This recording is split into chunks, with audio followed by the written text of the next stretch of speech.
Muy bienvenidos a la serie Los propósitos de la encarnación, bajo el tema Nacido de mujer, video número 4.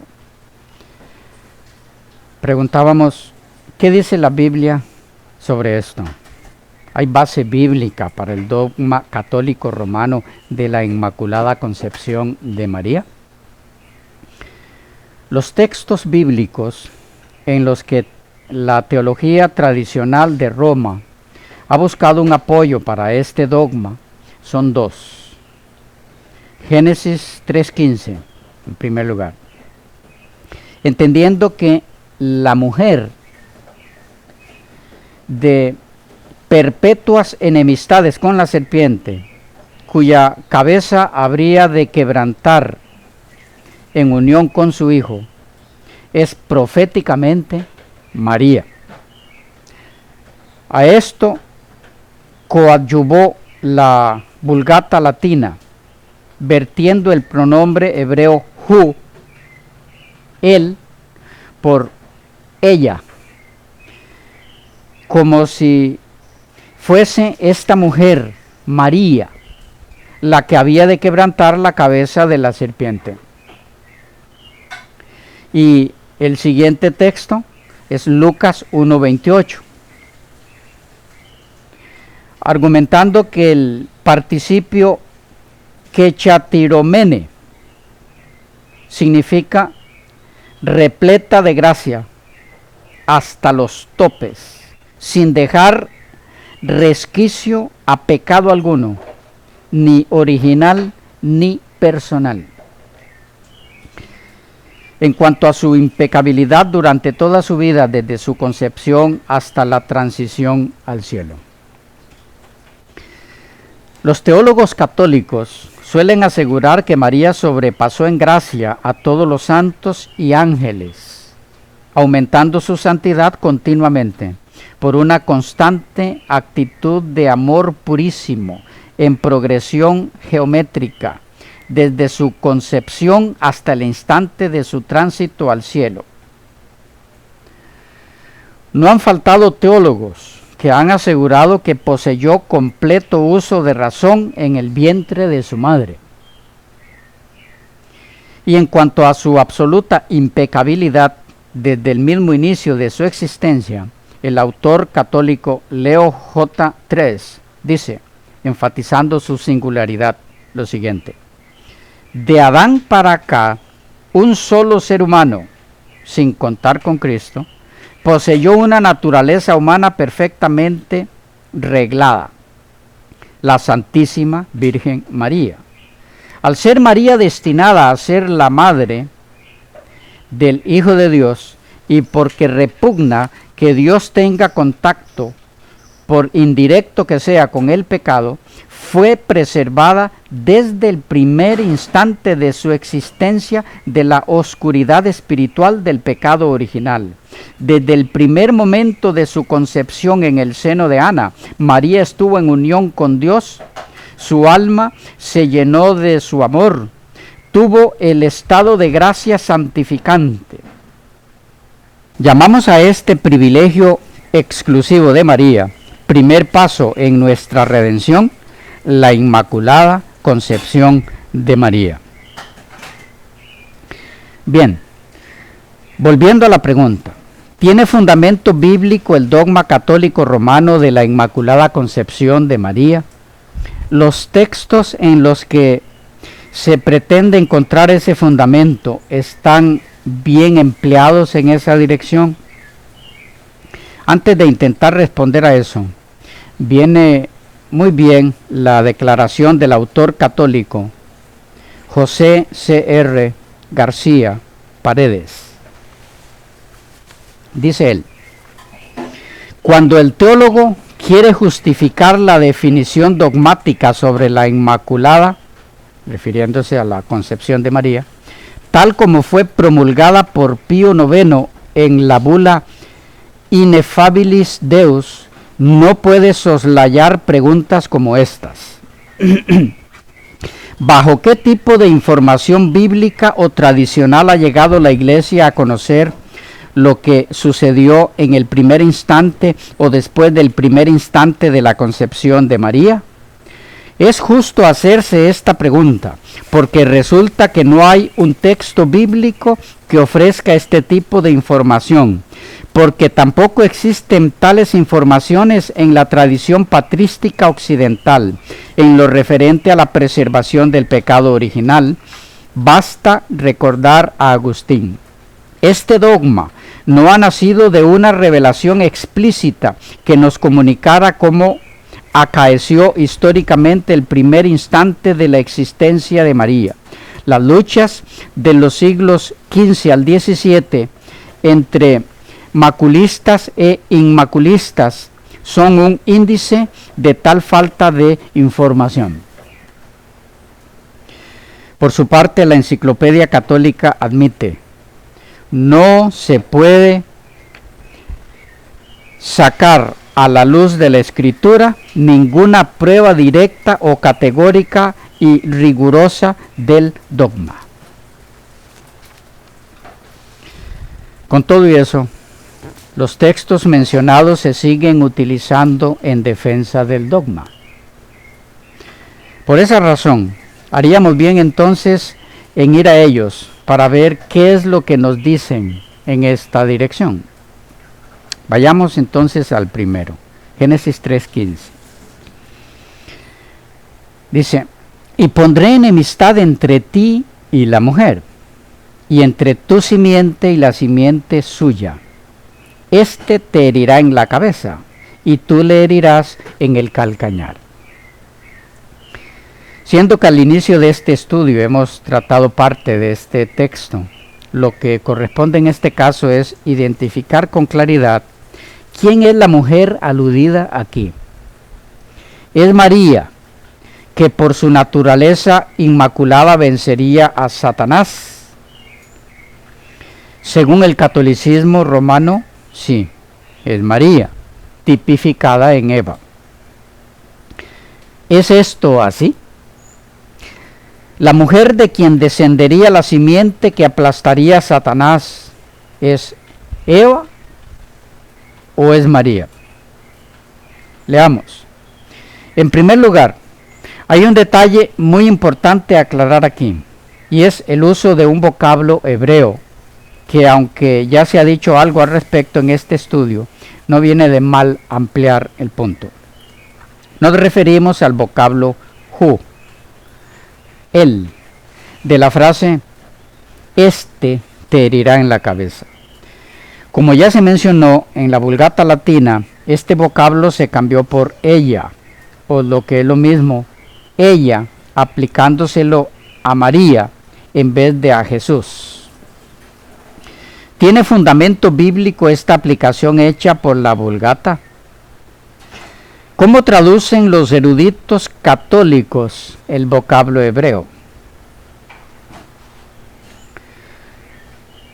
Tenemos uno de los ejemplos aquí.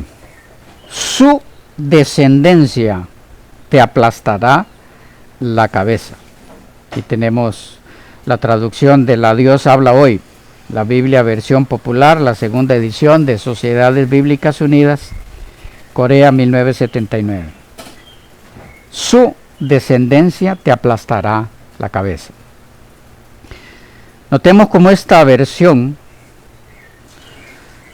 traduce el vocablo hebreo su en referencia a la descendencia de la mujer y no a ella en sí misma. Sin referirnos por ahora si la alusión es a Eva o a María, eso lo veremos luego. El punto aquí es que su es referencia a la descendencia de la mujer y no a ella misma. Veamos otras versiones católicas también. La Santa Biblia, traducida de los textos originales en equipo bajo la dirección del doctor Evaristo Martín Nieto, 9ª edición, dice así: Él te aplastará la cabeza. La Nueva Biblia de Jerusalén, edición popular, 1979, dice o traduce: Él te pisará la cabeza. La Sagrada Biblia, versión directa de las lenguas originales por Eloino Nácar Fuster y Alberto Colunga, Cueto. Edición 1975. Dice: este te aplastará la cabeza. Sagrada Biblia de Serafín de Aucejo, edición 1978. También traduce: este quebrantará tu cabeza. Bien, hay muchas más, pero las dejaremos por ahí. Es importante establecer que el vocablo hebreo es alusión a la simiente, no a la mujer. Por lo tanto, la traducción esta de la Vulgata está infundada al aplicársele a la mujer. Y por lo tanto, su aplicación a María también está infundada, puesto que a quien alude el vocablo es a la simiente, que como ya se ha visto, es Cristo. O como lo expresara Francisco La Cueva, la respuesta a este argumento del catolicismo es que el pronombre hebreo es admitido hoy como masculino por exégetas de ambos bandos, católicos y protestantes, y por otra parte, nada induce en el texto ni en el contexto a pensar que pueda allí hablarse de otra mujer que de Eva, la única presente en la conversación.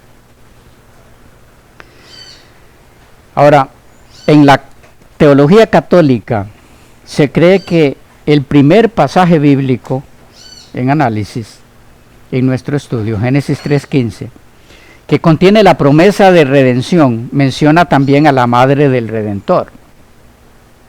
Las fuentes católicas generalmente interpretan que la enemistad entre Satanás y la mujer representa el conflicto entre Satanás y María. Así, la Enciclopedia Católica interpreta el texto diciendo: la mujer enemistada con la serpiente es María. Dios pone enemistad entre Cristo y la simiente de la serpiente. María siempre había de estar en ese estado exaltado del alma que la serpiente había destruido en el hombre, es decir, en la gracia santificadora. Solo la continua unión de María con la gracia explica suficientemente la enemistad entre ella y Satanás.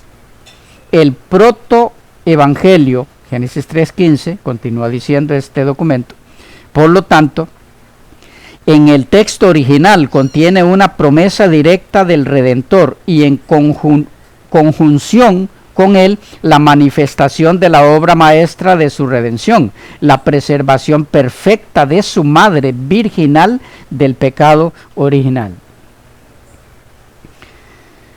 Es importante captar, hermanos y amigos queridos, lo que está sucediendo aquí, en esta interpretación del catolicismo.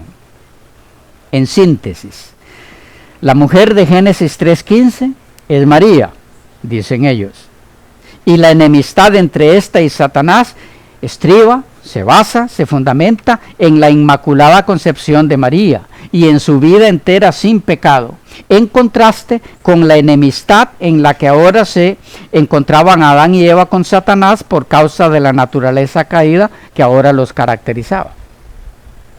Es decir, la enemistad aquí es entre María y Satanás, y lo que da lugar a esa enemistad es la concepción y la vida inmaculadas de María, en contraposición a la amistad que se había establecido entre Adán y Eva con Satanás por la naturaleza caída que ahora les caracterizaba como pecadores.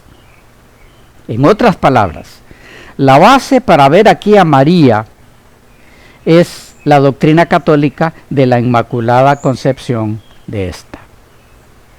La pregunta: ¿es María la mujer a la que se hace referencia en Génesis 3:15? Hay por lo menos dos razones por las que tal cosa no es posible. Número 1. Aunque ya mencionada brevemente, no puede pasarse por alto que el pronombre hebraico en referencia a quien aplastará la cabeza de Satanás es masculino, no femenino. Esto por sí solo deja fuera a María como la persona que aplastaría la cabeza de Satanás por su supuesta impecabilidad o por cualquier otra causa. María, como todos los demás seguidores de Cristo, que por su aceptación de Él como su Salvador y Señor pasan a ser parte de la simiente de la mujer, participando así del aplastamiento de la cabeza de Satanás, es parte de una colectividad, pero no más que eso. Y la razón por la que ella, María, es parte de esa colectividad es la misma por la que lo son todos los demás, a saber, el ser incluidos en esa colectividad por la aceptación del plan de la salvación en Jesucristo, que es la cabeza de ese colectivo. Ella es parte de la simiente de la mujer, como lo son todos los seguidores de Cristo. De tal manera que, como el autor católico L. Murillo, profesor del Pontificio Instituto Bíblico de Roma con licencia eclesiástica, aun cuando agota recursos para de todas formas aplicar a María en forma personal la alusión de Génesis 3:15, reconoce o admite tal aplicación a la mujer y no al linaje, basándose estrictamente en el pronombre utilizado, es inadmisible. Así lo expresa él al decir lo siguiente: ¿quién es el agente que ha de quebrantar con su planta la cabeza de la serpiente o del demonio? ¿Es la mujer o es su prole? La edición clementina de la Vulgata lee, como es sabido, ipsa conteret, haciendo a la mujer sujeto inmediato del verbo. El texto hebreo, por el contrario, lee en masculino, refiriéndose a linaje y designando la posteridad de la mujer. ¿Cuál de las dos lecturas representa la redacción original? A primera vista pudiera parecer que, siendo la Vulgata auténtica por declaración del tridentino, queda ya resuelta la cuestión en favor de la lectura ipsa.